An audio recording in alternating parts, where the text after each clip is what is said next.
Ah, Good morning. As we go to the Chitas of today, we're holding the new book of Bamidbar, the book of Numbers. We're holding on chapter 1, verse number 1.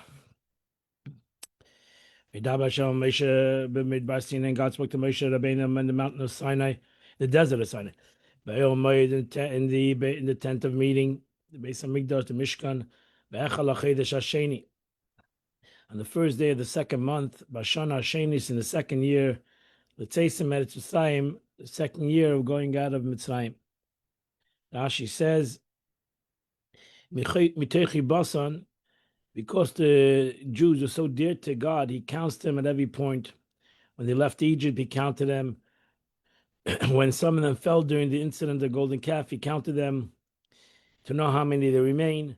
Once he came to rest his presence amongst them, he counted them. On the first of Nisan, when the tabernacle was erected, and the first of Iyar, he counted them. So Israel counted Jews, the heads of all the Jewish people, to their family, to the father's house. According to the number of names, called Zachar or male, the Gilgalesim to their head. The head count. Gilgal is a head. Rashi says, to know the number of the tribe, how many men are in each tribe. So this goes according to the father, one whose father is from the tribe and his mother from another tribe. The tribe goes according to the father. So if your father's a Levi, then you're a Levi. If your mother's a Levi and your father's a Yisrael, you're Yisrael. The base, the Google Isam. So Rashi says the head count was taken by the shekel. That's how they counted. They didn't count heads. They counted shkolim. They counted the half a shekel.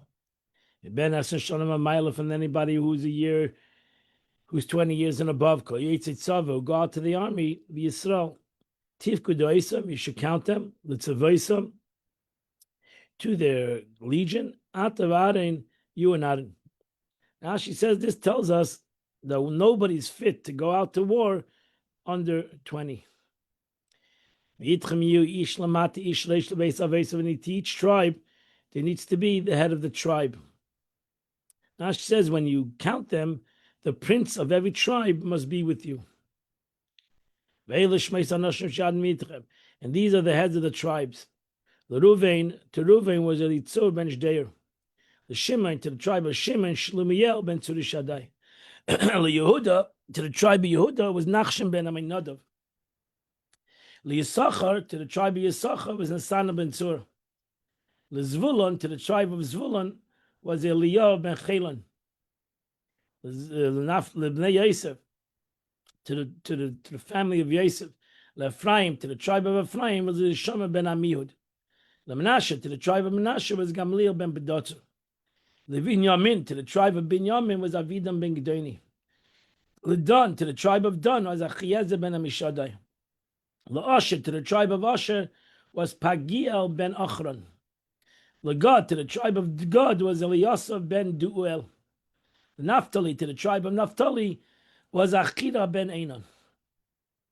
Eila Kruya Eda, these are the ones who summoned the community, who were summoned whenever Moshe Rabbeinu needed to talk to the heads of the tribe. These were the ones who were called. See Matis Avaisam, Rashi Alfi Yisrael, they are the heads of thousands of Israel. Now she says these were the ones who were summoned for every important matter of the community to represent the people. Verse 17, Vayikach Moshe v'Adnes Anashim Eil Ashnikvu b'Shemus, and Moshe Aaron took these men, these 12 men, 13 men, who 12 men, because Levi was not here, who were designated by their names. Anashim Eila Shneimos are the 12 princes. Asher Nikvu, who are here by name, to install them into the capacity of their office of leadership. Verse 18, and then they assembled the entire community on the first day of the second month, the first day of the month of Iyar. And they registered their lineage according to their family, that to prove their lineage to the tribe. We need to make sure that these guys, 20 and above, were part of that tribe. Rashi says they brought a record of their lineage. It's called a Shtei Yichus. We don't have that. Not too many people have this. A Shtei Yichus, the lineage. How many generations can people go back today? It's very difficult. Gullus wrote about very difficult to trace your lineage. How far can you go back in your lineage? But they had to prove it. They didn't have such a big history, so it was easier for them to prove who they were. As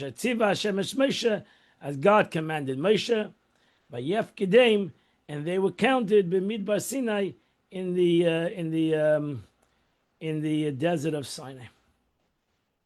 And that completes the Chumash for today.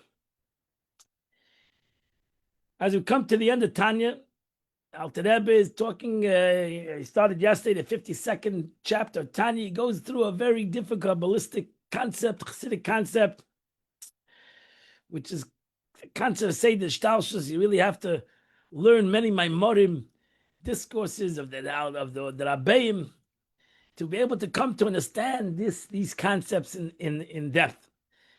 So therefore, let's open your ears and your hearts and listen to what the Alter Rebbe says, and you should go and learn these things more deeply. So the Alter Rebbe started yesterday, because he's explaining what means the Shechina, the presence of the Shechina. And he explained Malchus of the world of Atzilus. And he went through that there are many names to Malchus of the world of Atzilus. Ima, Matrinisa, Shechinta, Knesset Yisrael. Because in essence it has many jobs, Malchus. The aspect of Malchus, kingship of the world of Atzilus, has many functions in the way it comes down into different parts of the world. As the Alter Rebbe explained, he started to explain in the previous chapters that the concept starts off. There's a concept, the Eibishter Eir Ein Sof is in every place equally. But ultimately, the way it's revealed, it needs to be revealed in certain places with many tzimtzumim. And the question is, how much revelation is the capacity, the capability of each place? Then the Alter Rebbe says, even though we spoke about the Shechina, the presence of God in Malchus, Aval Shechina Atzma, the Shechina itself, Shireish Zagili Vikure, which is the origin and the main manifestation of godliness, Masha'ain Sei Baruch Hu Meir Lo'ilamis Bechinas Gili, with the Eibishter Eir Ein Sof manifests itself like a Chochmah. With the neshama manifests himself, with the Eibishter, God manifests himself in Sfiras HaMalchus of the world of Atzilus. That Sfir itself, Malchus, is impossible to come into the world. V'yimakar kalam shachas. It's only the source. It's only the source of the world. It's not the light of the world itself. It's the source. A ray of Malchus comes into the world. It's only the source of the stream of vitality. The entire vitality being no more than a raka oir. It's a light, it's a ray of light that comes out of Malchus, of the world of Atzilus, and it gives the capability and the vitality of all worlds. Ka'oir hamispashit mashamis, like the analogy of the sun and the ray of the sun that comes out of the sun. The sun itself is far away from the world, millions of miles away from the world. And what the world receives is but a ray from the sun. Of course, the world would not be able to handle the sun. It would consume the world in a physical situation. It would totally take over the world. So too, if Malchus itself would be revealed, the world will be bottom. The world will be totally nullified in Kedusha. It won't be destroyed, it will be nullified. Why? Because it's impossible. Like the sun, it's impossible for the Shechina itself, Malchus of the world of Atzilus, the source of all vitality for the world. The world cannot endure. It would not, Ulakabel eir Shechina, to receive the light of the Shechina. That the Shechina should be able to dwell in it, mamish. Without a garment, which hides and conceals the light from them, from the world. Why do we need that? That the world will not become totally nullified and lose their identity. In its source. Because the world, its source of the world, is Malchus of the world of Atzilus. And if Malchus itself would reveal itself to the world would become bottled, will return to its source. Like the analogy of the ray of the sun that is totally nullified within the sun itself. This light that comes to the world in the sun, you don't see this light in the sun itself. What you see is the sun. So too, since the Shekhinah is the source of vitality of the whole creation, all of which receives but a ray of the Shekhinah, then the Shekhinah itself, the actual source, would be manifest. All created beings would be nullified that source. Their situation would be exactly similar to the sun's ray as they are found within the orb of the sun, where they are completely nullified. That's it. In order for the Shekhinah to dwell within the worlds and their creatures, there must be therefore a garment, the vushim, which serve as to conceal its light. Only then creation receive the Shekhinah and not nullify its existence. Now the question of all questions. And here we're going to go a step deeper. Because the question is, why isn't the garment nullified? That's the question. So he's saying a garment handles the Shekhinah. The garment should be nullified into the Shekhinah.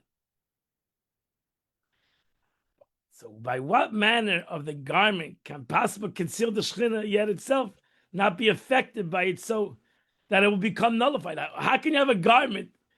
You're saying that the Shekhinah reveals itself, it will become nullified, everything will become nullified. Why isn't the garment nullified? So since the Shekhinah is the essence, the source of all creation, it is of course the source of the garment itself. That's the deep thing in Chassidus. This is another deep entity. The garment itself, the vessel, comes from the Ur. When you say in Chassidus there's Ur and Kli, there's a light and there's a vessel. How can the vessel contain the light? Because within the light there is this vessel. That's why we said before the Alter Rebbe's analogy. Within the soul, there's the potential of the ear, the sight. There's the potential of hearing. That means that within the soul itself, you have the vessel. Within godliness, infinity, you have finite. There's a concept of finite within infinity. There is the vessel within the light, within the earth, within the essence. In other words, if the Shekhinah is manifest in the garments, meaning if the garments is the envelope by its source, then it follows that it should be nullified out of existence.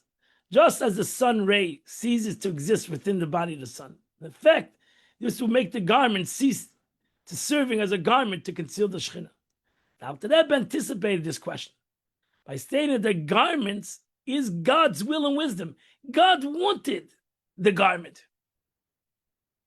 God, in his essence, already wanted this garment. So that's why the garment itself is not nullified to the light, because that's what the Eibishter wanted. Which are clothed in Torah and mitzvahs. These garments belong to a plane even higher than the source of the world's vitality known as the Shekhinah, and it's not nullified by it. So therefore, that's why mitzvahs, if you learn the beginning, mitzvahs is the rotzen of the Eibishter. The Eibishter had a will within himself to have a physical mitzvah. So in the infinite will of God, the Eibishter wanted this physical mitzvah. And since God wanted this physical mitzvah, it's even greater than his wisdom, and therefore, so to say, and therefore, The garment is the vessel. This mitzvah, you can think about it a second. This mitzvah, putting on tefillin, is going to be a garment for infinity. That's what the Eibishter wanted. So it's even higher, so to say, than the concept of the Ur, because it's what the Eibishter wanted to be a vessel for this Ur. Again, this is a very intense concept in Chassidus.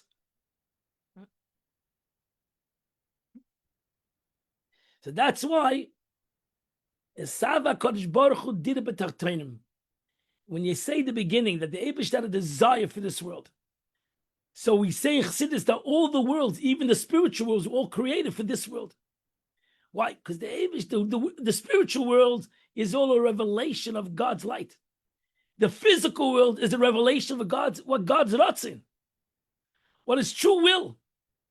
So therefore, this world is the ultimate vessel for everything.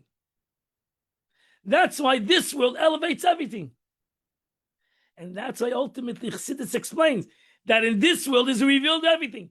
So that's why they say, the angels say, where is God? And God says, I fill the world. The world is my vessel. You're my revelation. The world is my vessel.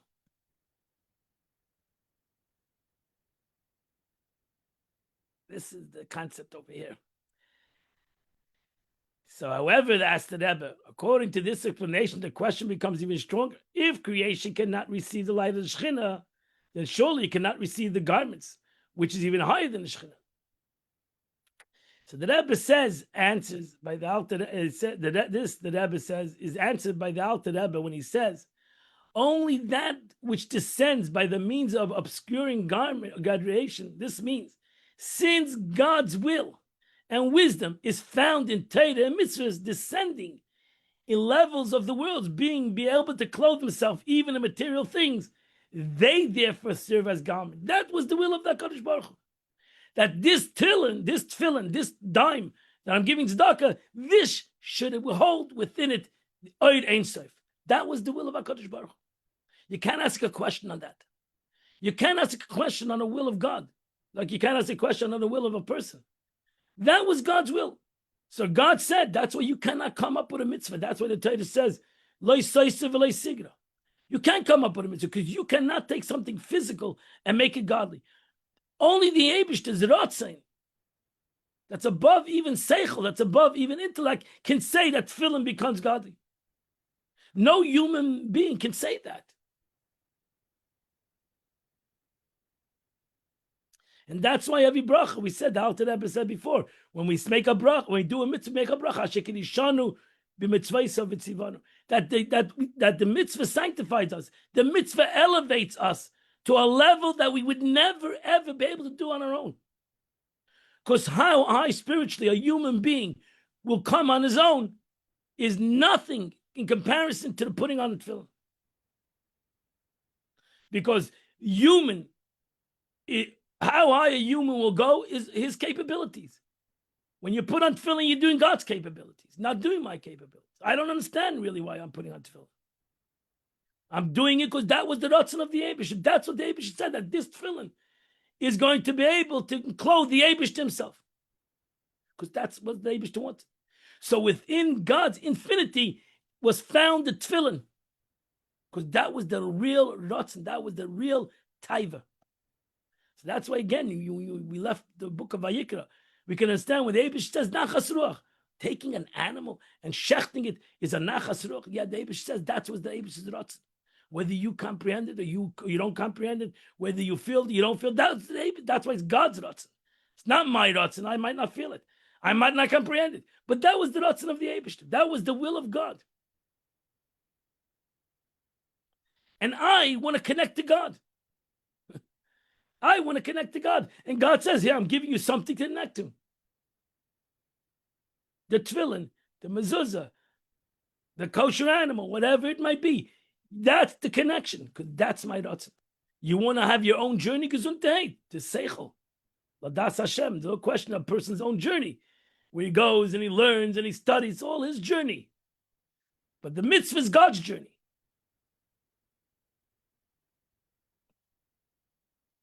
We now understand, according to what the Alter Rebbe says, again, this is a deep thing, so we now understand. You need to really learn this through many angles. We now understand why garments itself is not nullified by the light of the Shekhinah, because the garment is greater than the Shekhinah. The Shekhinah is the presence of God, the way it comes into the world. The garment is the Ratzon of the Eibishter. The garment is a true essence of God. What God wanted. God wanted all these spiritual worlds to be able to put on tefillin. There would be no value in all the spiritual worlds if there's nobody Jew putting on tefillin today in the world. So all the worlds and all the spiritual revelations, Atzilus, the will of Atzilus is all there for what? For a Jew today to put on tefillin. To do the Ratzon, to do the will of God. Do what God wanted in all creation, when it's the physical creation, because again, we're going back to what we said before. To God, physical and spiritual is all the same. There's no difference. To Ein Sof, there's no difference between spirituality and physicality. They're both the will of the Eibishter.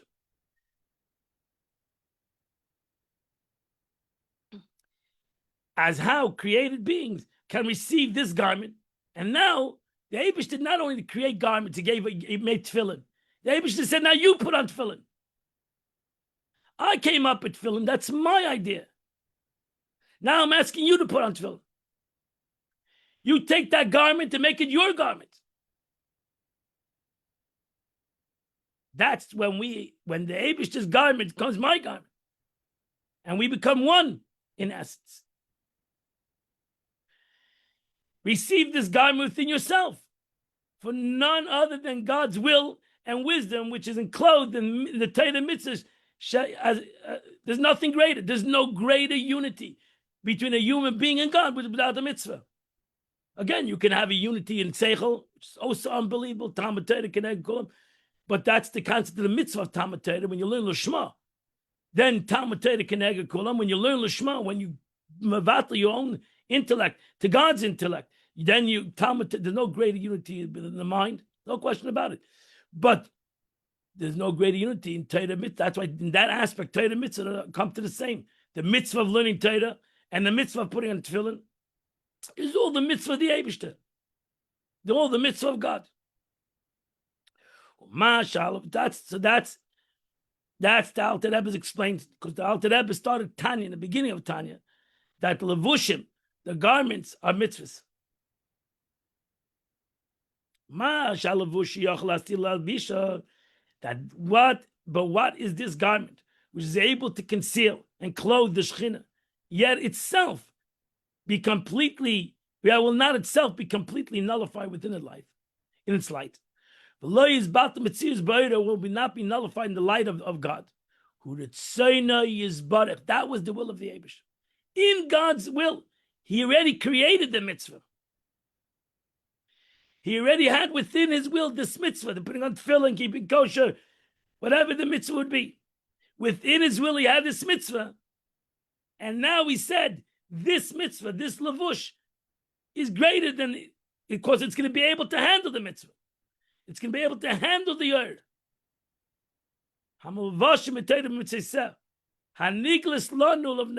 Which is revealed to us. That's why we say in davening, in Rosh Hashanah, Yom Kippur, we say that what's revealed to us, it's a pasuk in the Torah. What's revealed to us is revealed to us. And the status Hashem Elokeinu, and the glories lanu levanenu. What is hidden to God. What's revealed is revealed to us. There's a great schus the Eibishter gave to Am Yisrael. He gave them a Torah. He revealed to them something that is unbelievable. He revealed to them Torah mitzvahs. He revealed to them something, a lavush, that there's nothing else in the world that can contain malchus of the world of Atzilus.